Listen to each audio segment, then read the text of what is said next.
Echoes in the Pines. Part 1, The Descent. The road that reached Blackthornne Woods ended without warning. 1 minute gravel ticked against the undercarriage, the next the truck's headlights poured over a wall of trees dense as braided hair. A wooden placard, Blackthorne, burned into it in a hand that wasn't careful, leaned at an angle that made Sarah uneasy.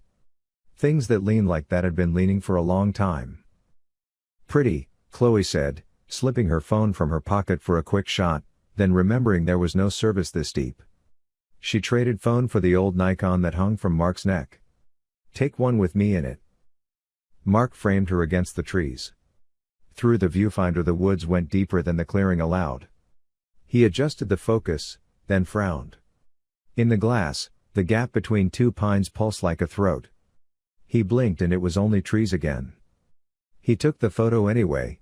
He had started in recent months to trust the parts of the world that disobeyed him. Silas climbed out of Sarah's truck like unfolding a map.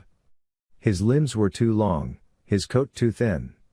He tapped his cane against the sign and scowled. "This was never the way in," he muttered. "But it's the way it gives you."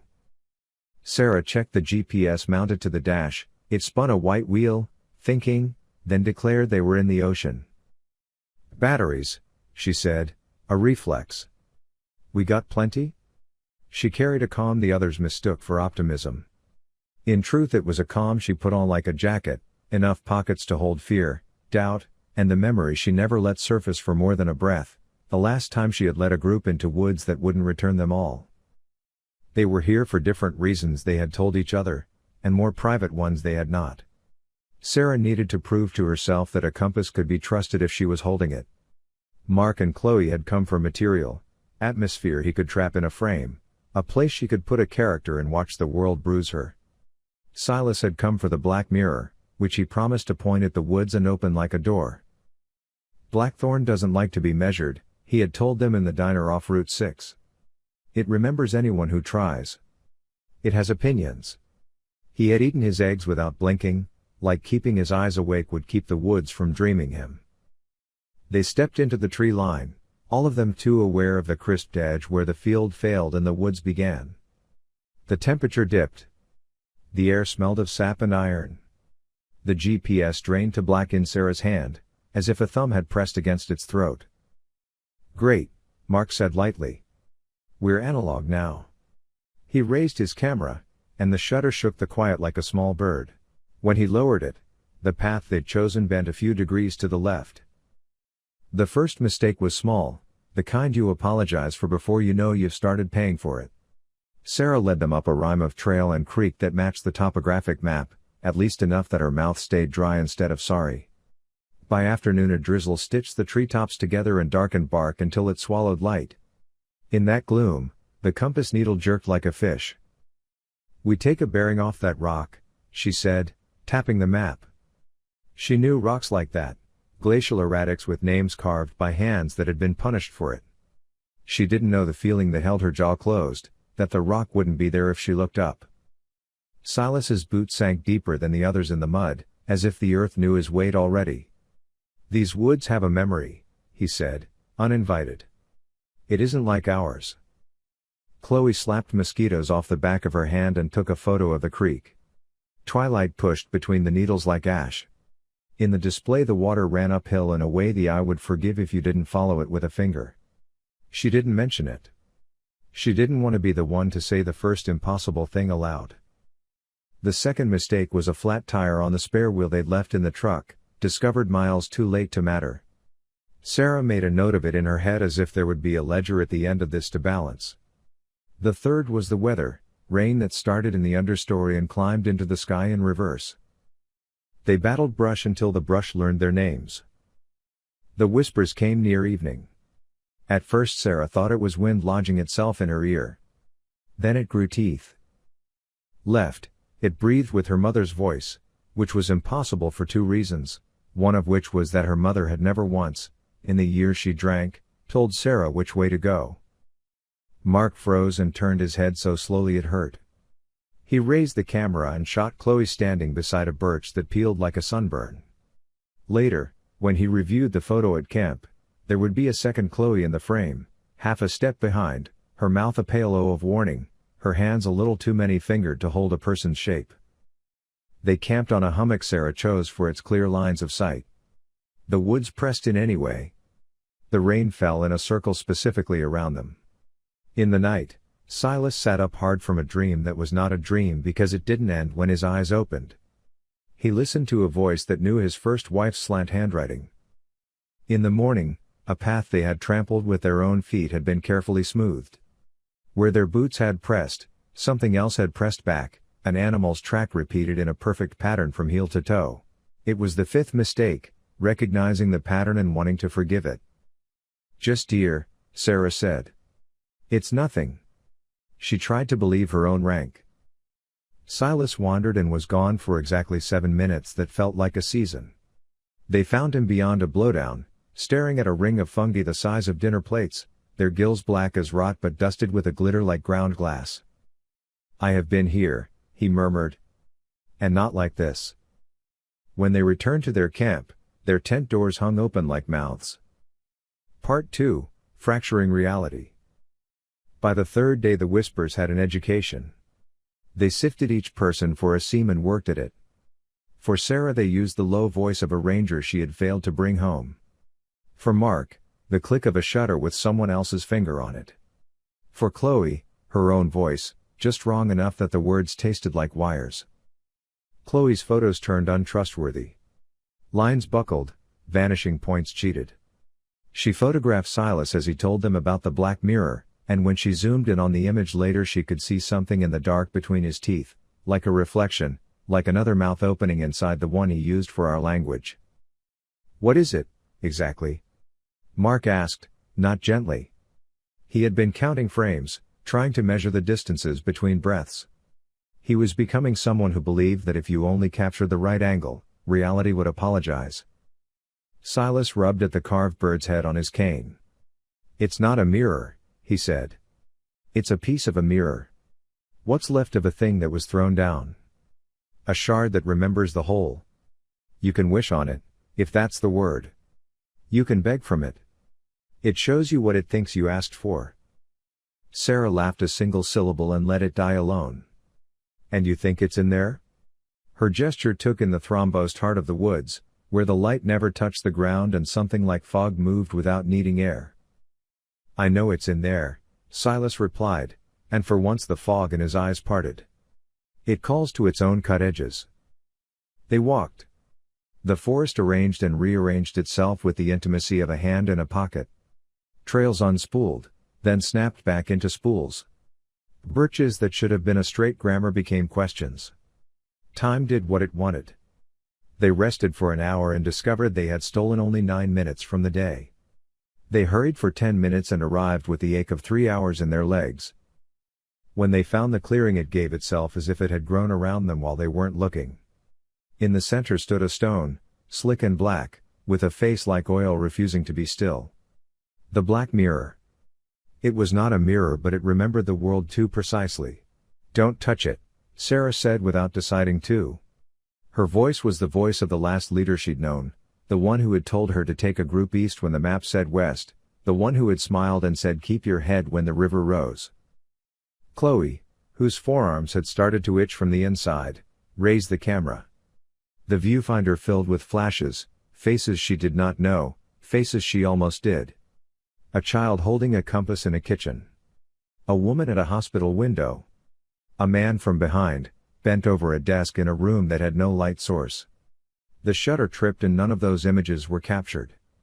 Instead the frame showed the stone alone, and around it, a blur like a figure coming into being and failing. The forest began to put its hands on them. Mark felt something crawling under the skin of his calves and slapped all the way up to his knees. When he looked, there was nothing. Then there was, hair-thin filaments slick with sap, threading through pores, down into veins as if his blood were a river that needed silt. He gagged and dragged his nails over his skin. What came up under them was black, like soil that remembered a fire. Chloe squatted to tie her boot and the ground shuddered as if it had been waiting for that particular motion. Roots bulged under her, fat and puckered like knuckles, then thinned again before she could throttle a scream back into silence. When she stood, her heel stuck. She yanked free, boot abandoned, sock soaked. The impression she left behind filled slowly with something that was not water. Silas laid his palm close to the stone without touching it, and the air around his hand slowed. A gnat hung in a sphere of thickened time and did not move its wings. The sound of Mark's breath deepened and lengthened like a record played at the wrong speed. "We leave," Sarah said, because if there was a way to stay that was safe she didn't know it. "Now?" The ground did not agree or disagree. It simply noted their decision and remembered it. The escape attempt wasn't discussed but happened anyway, the way a body vomits without asking permission. Mark peeled away from the group, camera at his chest like a relic. He didn't run.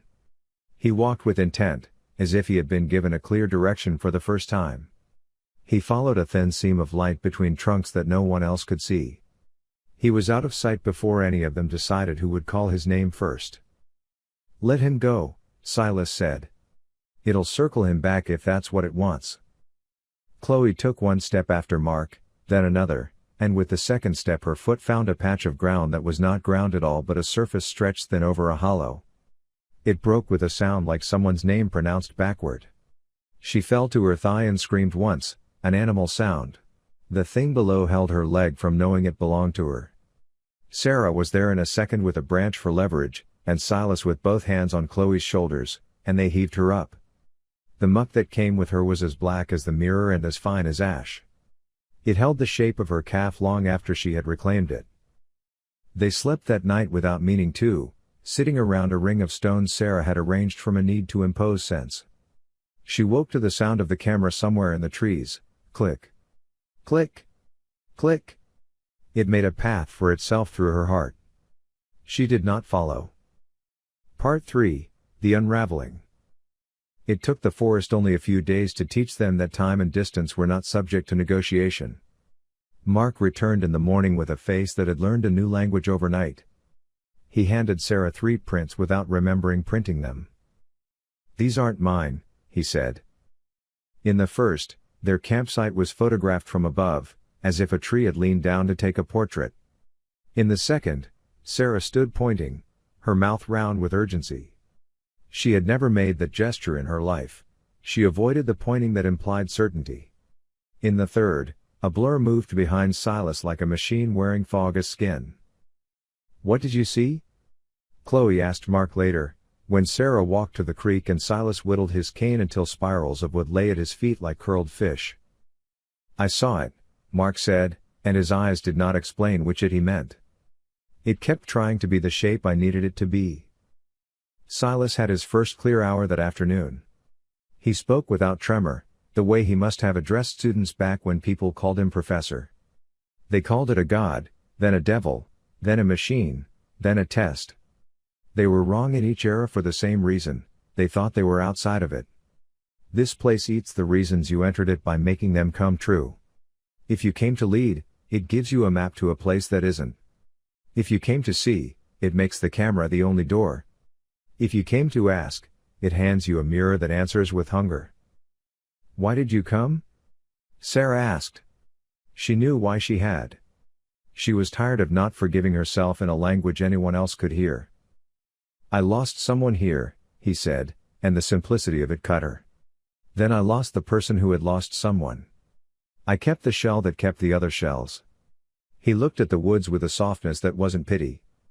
"There is a story that says the mirror is a tooth. That something very old bit this place once to see if it was sweet, and left a part of itself behind." Chloe listened to the trees and thought she heard metal.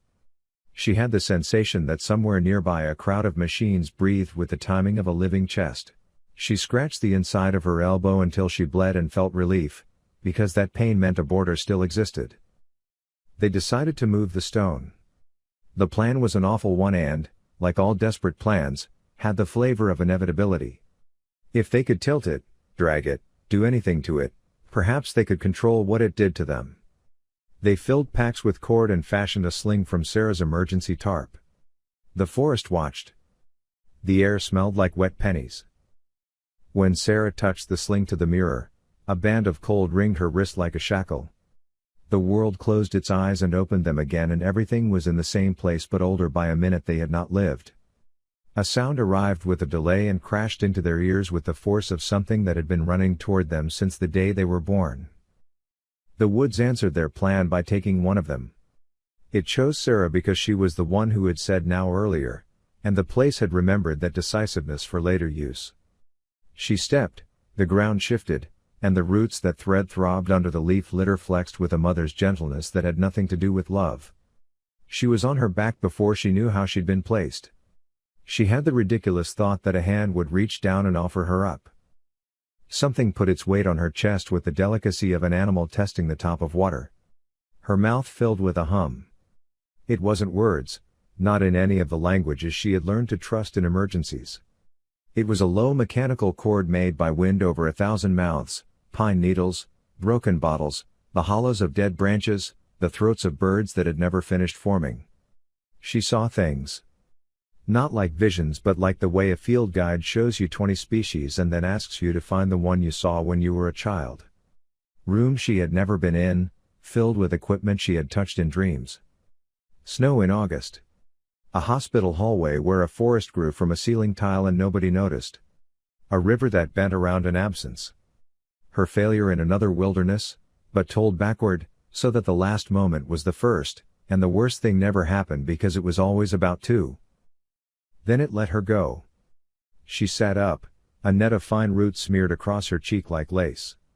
She wiped them away, bile bright at the back of her mouth. From then on, she saw edges where there shouldn't be any. She could make out the outline of the pursuer in the way the trees briefly forgot to be what they were, in the hesitation between wind and branch, in the light that tried to fall and decided against it. When she looked through Mark's camera, the thing was almost clean. It wanted to be captured. Or the camera wanted to capture it.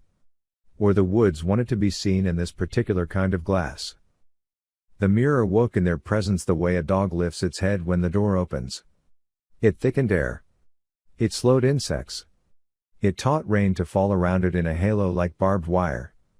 When Silas laid a fragment of bone, he never said whose, at its base, time hiccuped and the bone grew a ring as if a year had passed inside a second. "We're not going to bend it," Sarah said finally. "We use it or we leave it." She had never wanted to leave a thing so badly. She had never wanted a thing to come with her more. Accusations wound their way among them like a vine. Did Silas bring this on them by seeking something that should have been left unremembered? Was Chloe projecting meaning where there was none? Had Mark, with his insistence on catching the thing in the lens, invited it inside? Sarah kept her mouth shut until she tasted blood. They were in a place that would gladly turn their blame into law. Part 4, Echoes and Survival.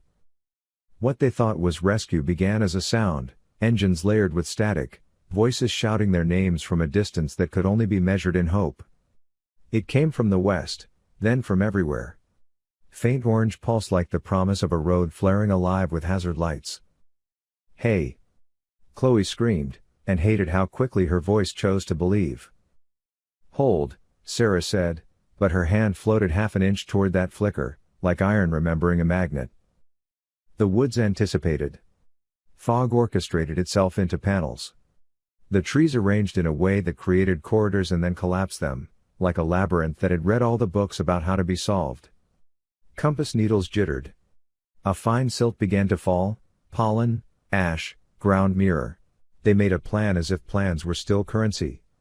The mirror would be a lure.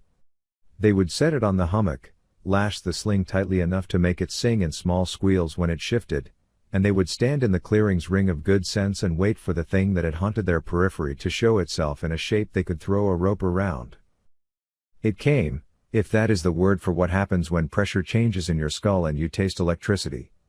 For Mark it wore the outline of a man at a tripod, head bent, body patient. For Chloe it arrived like a hospital monitor's heartbeat line made vertical and set loose among trunks.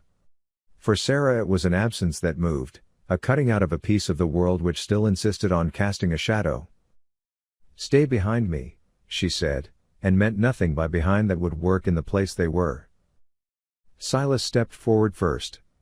He had the fragment of a prayer in his mouth, something that hadn't been addressed to any god with a biography.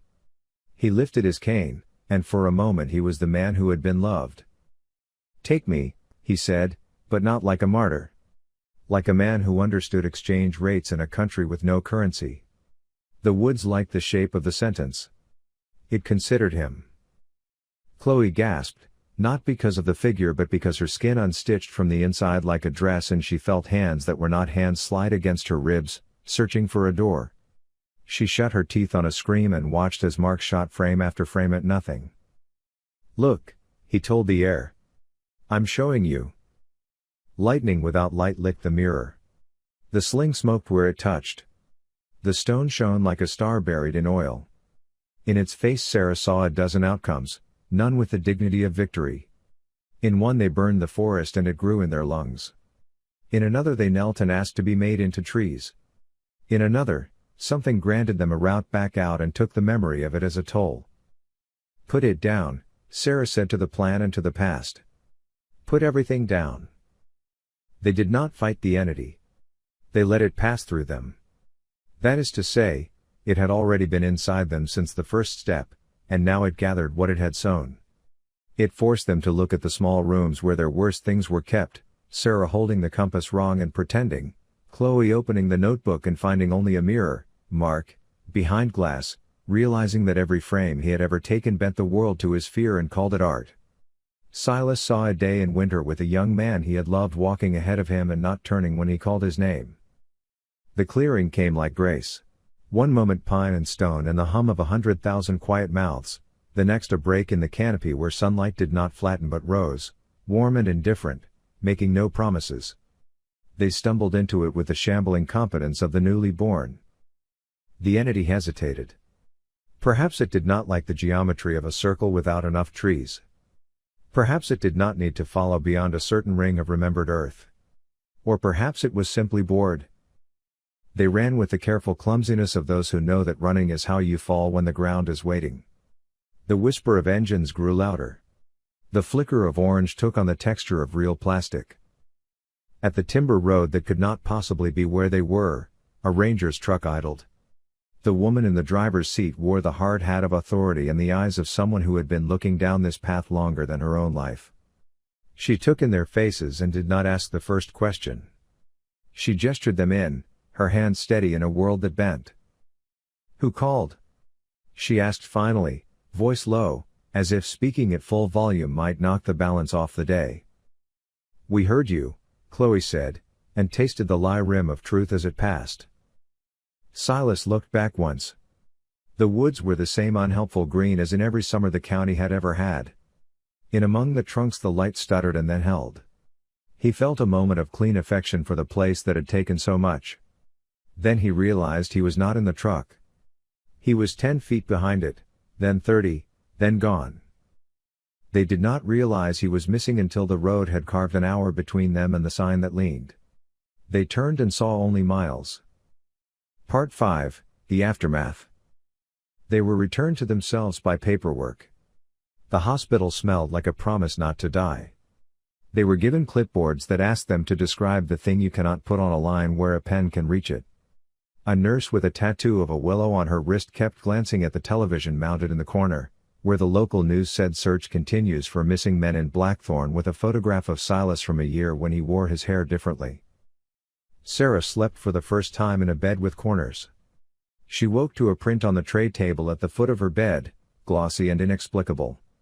In it she stood in thigh-deep water in a creek that did not exist, her arm lifted, her finger pointing east.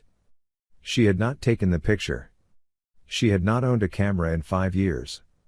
The timestamp at the bottom corner bled nonsense at her, 0 o'clock.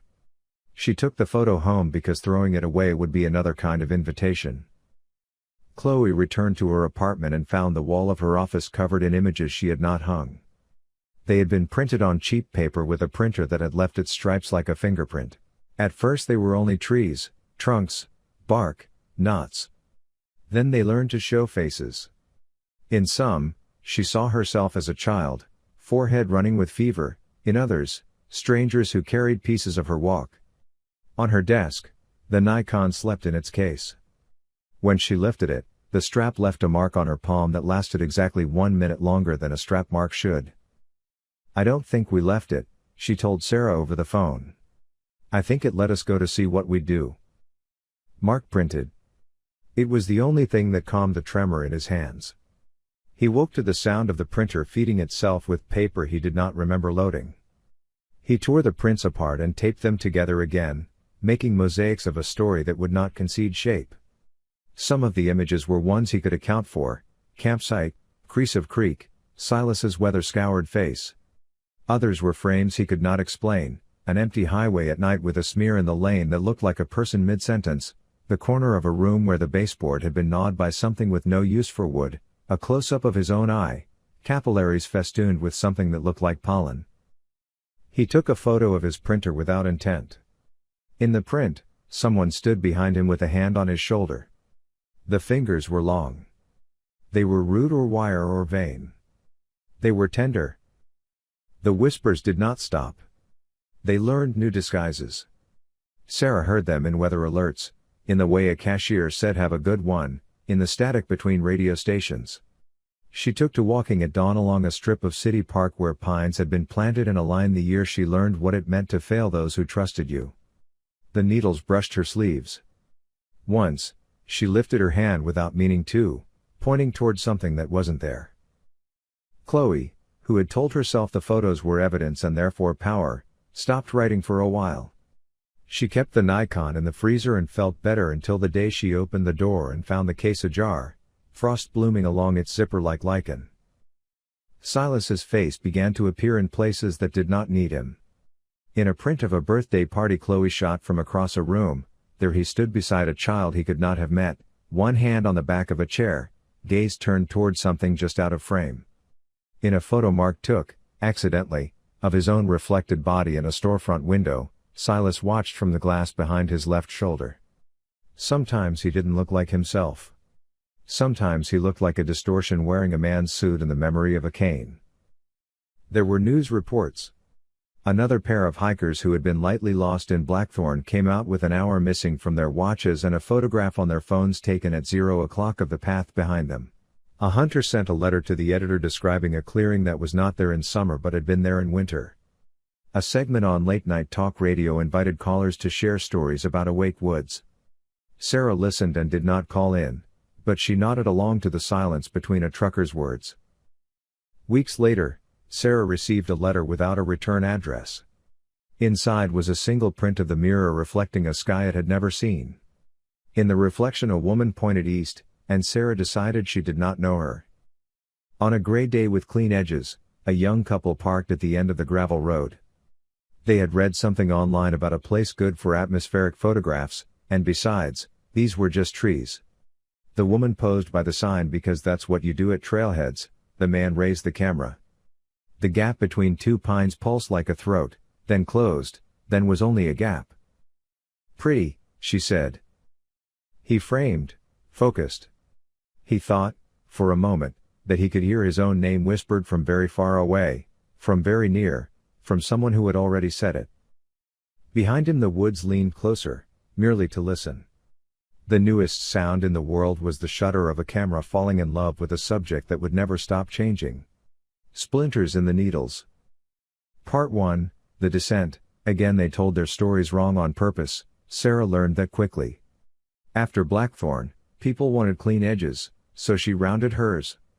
The ranger's truck had been real, she said, and the form they signed had been real, and how they slept afterward was the realest thing of all. She did not talk about the photo on her tray table, herself pointing east with a stranger's hand. She did not mention the way a row of city pines sometimes leaned together to make a corridor and then, when she stepped toward it, remembered how to be trees. Chloe tried to stop seeing by freezing the camera, it only taught the Nikon cold. Mark filled his apartment with prints until walking was a problem. The printer began producing images of the same corner over and over, a little triangle of shadow behind his couch, deep as a well.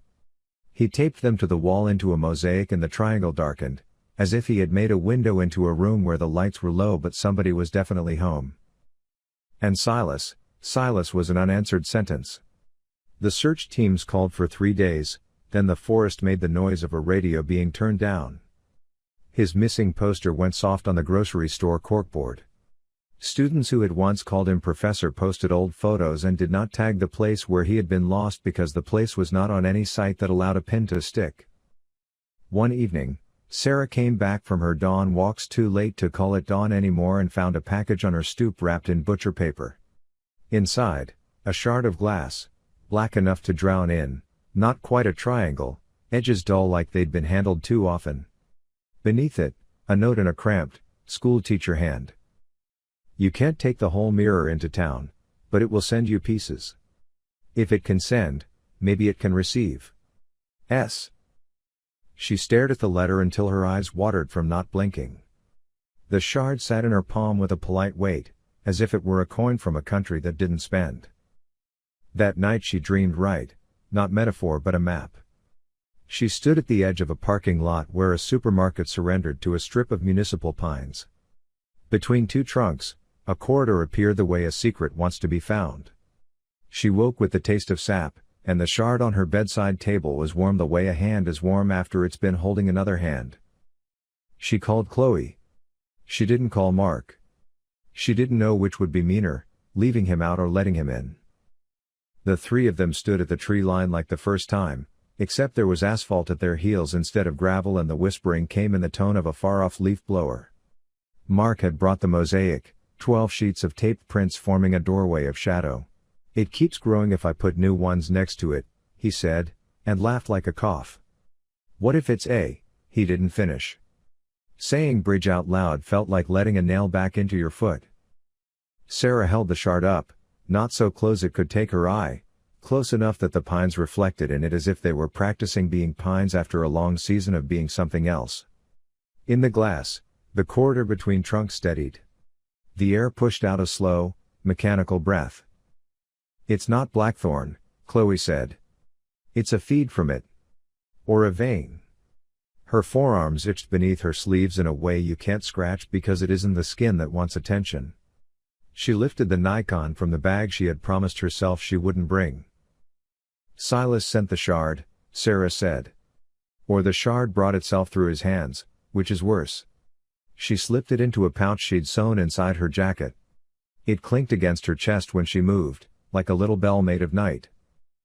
When they stepped between the pines, the sounds of the city lagged behind as if wrapped in plastic. The corridor was short, but it did not end where a corridor should. There should have been a chain-link fence, a drainage ditch, the hissing whisper of traffic. Instead the path bent in a way that smelled like rain even though it hadn't rained. They were no longer on the edge of town when they were. The pines ahead thickened into Blackthorne's dialect. Sarah didn't say we shouldn't because we shouldn't had lost meaning months ago. She counted each breath and assigned it a direction, in for north, out for south. When it stopped helping she kept doing it because stopping would be admitting that change was happening to the part of her that counted. The GPS chirped and declared they were beneath the ocean again. Mark brought the mosaic up like a shield, and in its paper window a path appeared that wasn't in front of them until they held the prints there. The corridor in the prints pulled the corridor in the world into focus, like a camera finding the thing you didn't know you were aiming at. We're making it worse, Chloe said softly, which felt like telling the truth to a priest too late.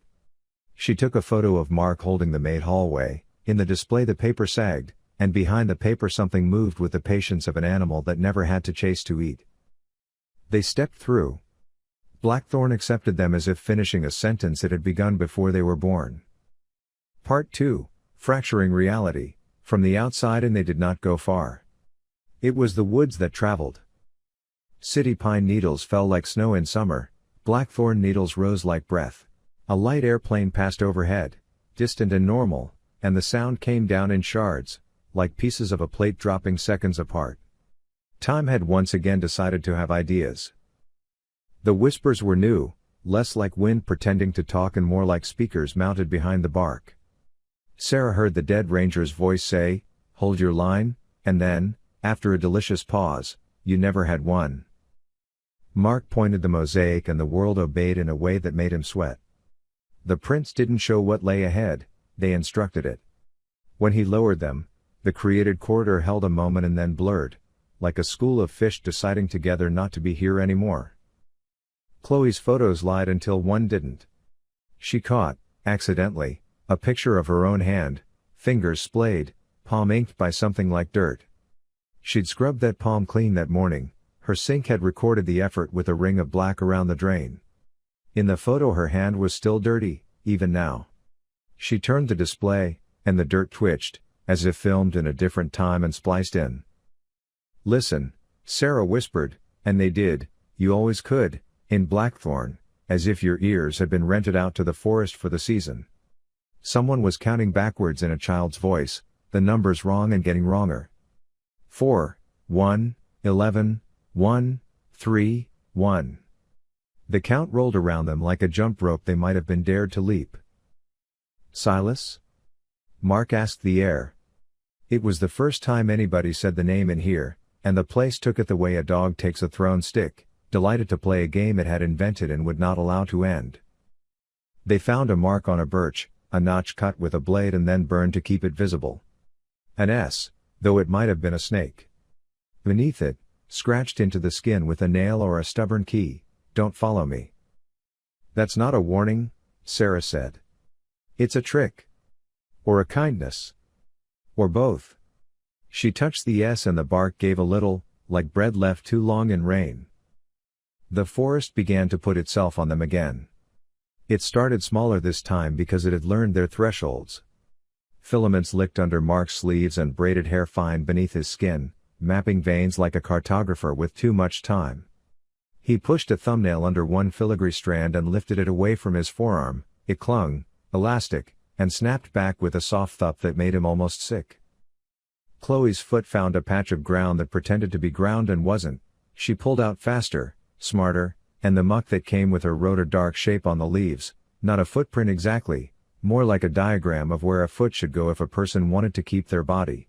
Sarah felt the shard in her pocket heat and then cool, in a rhythm that reminded her of someone tapping their finger while waiting for an answer. She took it out and the temperature braided itself into her wrist, a ring that made her hand briefly belong to someone else. When she held the shard toward the trees, the shadows made room. She realized she was leading again and almost laughed. If the woods wanted her in this role, it would make sure being good at it didn't matter. They found Silas on the second day because the forest wanted them to. He stood at the edge of a clearing and watched the mirror without touching it, the way a man who has quit drinking watches people in a bar to learn a language he hopes he doesn't speak anymore. He had lost some hair and gained some light in the eyes, he'd also misplaced time in a way that didn't look like losing. He turned when Sarah said his name. "Ah," he said, and then, with school teacher precision, "No." "We came back," Chloe said. It sounded weak. She had wanted to say we came for you, but to whom would that be news?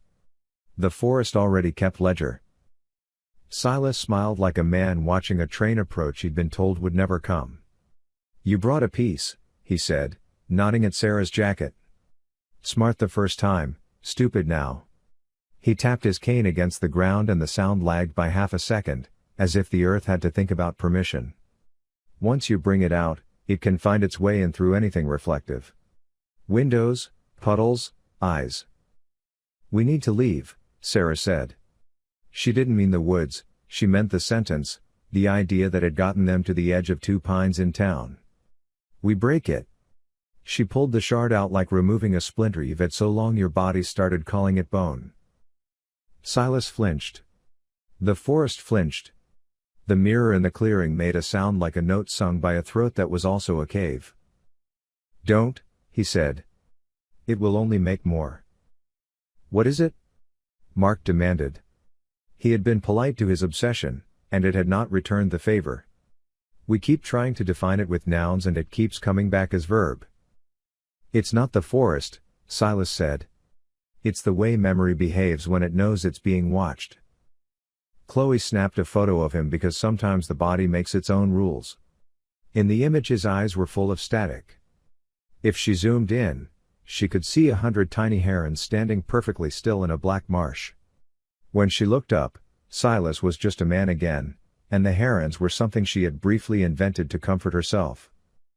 Above them, storm built itself out of dry air and an old argument.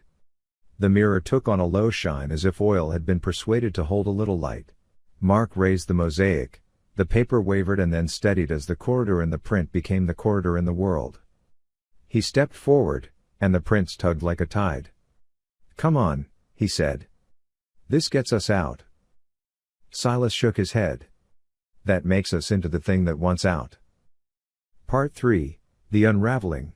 Meaning moves the place put its weight on them, and this time it chose a different angle. Sarah felt a hand press on her back like the push an instructor gives you on a rappel, gentle, inevitable. Her mouth filled with a low chord made of wind over a bottle, train tracks singing a mile before a train. She didn't go down, she looked up and saw, held between two pines like a stretched membrane, the outline of a door. It had hinges made of shadow and a handle made of absence. Beyond it, a room she recognized as her kitchen the year she was 12, when her mother had kept all the knives in a shoebox under the sink. "Don't," she told the air, and then herself. The door held, offended by being told what to do. Chloe tasted copper and television snow. She saw the entity properly for an instant, a distortion that preferred to put on skins, yes, but also a machine with no outside, a god with no beliefs, a test that graded its own rubric. It had the kind of beauty that makes you want to kneel because standing is too arrogant in the face of certain geometries. She laughed and then couldn't stop because someone else was using her lungs to breathe. Mark saw something else, a tripod with no camera on it and the suggestion that the subject had always been him. The prints in his hands grew heavy, waterlogged with ink that didn't smear so much as multiply. A paper corner sliced his palm. Blood bubbled and then refused to drip, thickening the air with a sweet, iron smell. He lifted the cut to his mouth and tasted earth. "I can distract it," he said. He did not say let it into me. He didn't need to. Silas moved first. He had done the math the rest of them were trying not to. He could survive here because he already had, he had learned the grammar, even if he would never be fluent. They, meanwhile, were turning into nouns the place would eat. "Let me be the verb," he said. He pulled a chain from his pocket and on it a sliver of the mirror, small as a thumbnail. "We've been writing to each other," he told Sarah, and the way he said we did not bother to clarify if he meant her or the thing that had moved a bell into her coat. "If you want out, you're going to have to mispronounce the forest's name." The sky breathed once. Rain made a fence out of itself. The mirror hummed. "How?" Sarah asked. "Get lost wrong," Silas said. "Walk not out but through. Nobody teaches you that because it's useless anywhere but a place like this." He lifted his cane. For a second he was chromium bright, machine-shaped, fog-boned, he wore the forest the way a man puts on a coat when going out for air. The entity pressed close, delighted to see a human volunteering to be conjugated. "Go," he told them, and never looked away from the mirror. Sarah did what she had not done since the other wilderness, obeyed a command that sounded like surrender and was not. She turned her back on the path the prince suggested. She walked toward a thicket that asked for skin. She pointed east and then went west. She took Chloe's hand without asking. She said, "Don't look," and then did, because the advice had always been a lie. The only way to manage the thing was to treat it like a bear, make yourself big, talk, never run. She spoke her name aloud like a thread. Behind them, Mark hesitated. The prints in his hand showed a door that would eat him or let him be the meal. He raised the mosaic and addressed the entity's hunger with an artist's bribe, "See me." The thing obliged with the gratitude of a predator that appreciates good presentation. It stepped into him in a way that didn't dent his skin but did rearrange his eyes. He said okay, and dropped the papers. Chloe reached back and grabbed his sleeve and pulled until the fabric said no. "Mark," she said, and somewhere very small inside him the boy who had once been sick for 3 days after seeing a deer gutted by the highway raised his hand. They moved. The forest tried to complete their sentence with its favorite verbs, fall, rot, sink, stop, and they declined them all in the tense of now. Sarah kept pointing wrong so that right would get bored and go somewhere else. The shard in her pocket cooled and then cooled further until it was a small winter resting against her heart. When they broke into a clearing, it was not one they remembered, and that was the point. The sun above felt true enough to make the eyes water.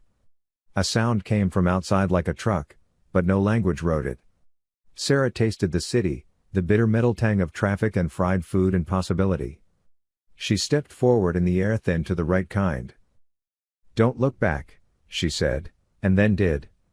Of course she did. Silas stood at the mirror with both hands out, as if offering a bowl. He was not watching them, he was watching the thing inside the thing, and it was watching him with a patience that had made mountains. He seemed content. Or he seemed committed, which is the contentment you settle for when the other kind isn't on the menu. The clearing blinked, and they were out. Part 4. Echoes in Survival. Keeps going. The corridor between the city pines coughed them out onto hot asphalt.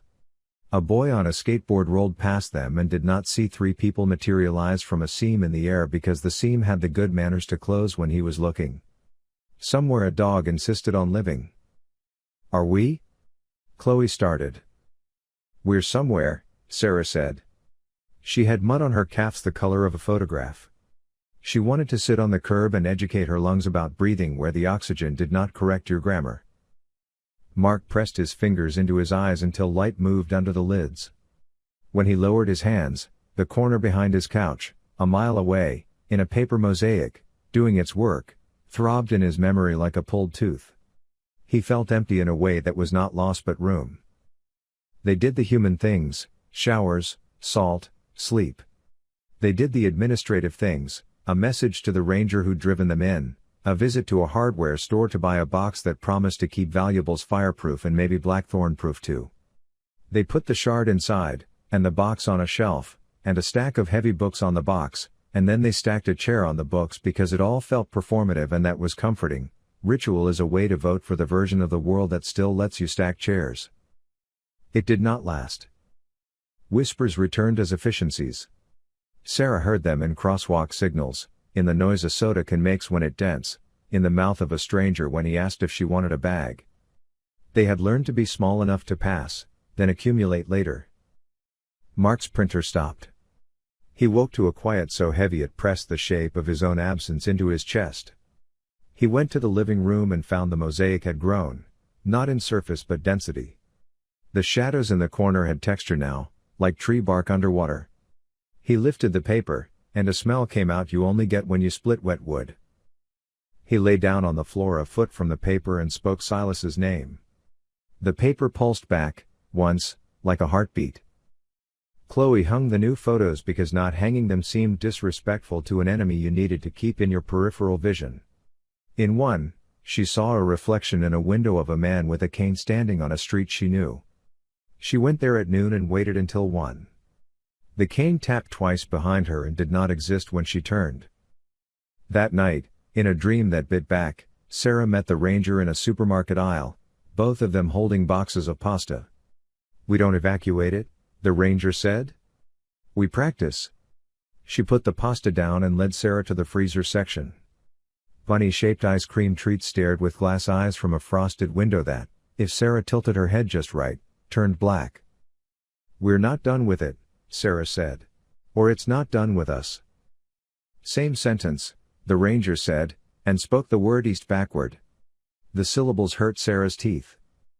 Part 5, The Aftermath, which is also before they tried to build lives in the spaces between being noticed. Sarah put the shard in the fireproof box in a bank vault and carried its weight anyway. She took a job instructing day hikers on how to leave no trace. She told them, with a smile that newcomers mistook for cheerful, that the woods also had a policy. At night she dreamed of the door between pines and woke with her arm lifted, pointing wrong on purpose, a muscle learning a new habit. Chloe taught herself not to write about it, which meant she wrote around it, stories where the city briefly wore a forest's face and then apologized. The Nikon slept in the freezer and sometimes on the counter because even objects prefer variety. On a Thursday, the camera took a photo by itself. The sound woke her. In the display, the apartment reflected the apartment, and in the reflection stood Silas, his face calm the way the dead can be calm when they have not been asked to stop thinking. Mark stopped printing and started drawing with a pencil that never got blunt. He drew the corner from memory and then drew it wrong, and the wrongness was the right part. He visited the pines on the edge of the store parking lot and strung a line of twine between two trunks, just a foot off the ground, a practical joke for an animal that would never trip. He sat on a crate and waited until forgiveness felt like a tool he could use without breaking it. On the news, a man described getting lost between two parked cars. He had stepped into the space to grab a dropped receipt and found himself in a hallway that did not belong to cars. He walked out with a pine needle in his sock and a sense of humor that would not work for years. A call-in show invited listeners to talk about doors in wrong places. The host laughed the first two callers and changed tone on the third. At the end of a summer morning, a different group arrived at the city pines with other reasons and the same sentences. A woman with a map she'd inherited from a father who'd never come back. A boy who wanted to film something his friends would not believe. An EMT who had started hearing her name in the space between a patient's breath and the ambulance's siren. The corridor opened like a throat clearing to speak. They stepped forward, carrying lanterns and lies. Somewhere else, where the woods keep the kind of weather that never makes the radio, Silas sat with his back to the mirror and told it everything he remembered in a tone that made remembering into defiance. He spoke the names of the trees the way you talk to friends you haven't forgiven. He laughed often and with intention, because the sound translated poorly in there and he enjoyed the distortion. At certain hours, noon when the clouds were fat, midnight when the city made its own ocean, Sarah felt him across the seam in the world the way you feel a word on the tip of your tongue, present, useful, withheld. She kept walking at dawn past the row of municipal pines, count breathing north and south, one hand in her pocket holding what wasn't there anymore. Sometimes, in the glass of a bus shelter, she saw a man's cane shadow without the man. She nodded like you do to people you know enough to nod to and let the bus pass. Every so often the shard, safely banked, expensively guarded, useless by design, appeared where it couldn't be. She'd find it at the bottom of a glass of water, light bent wrong.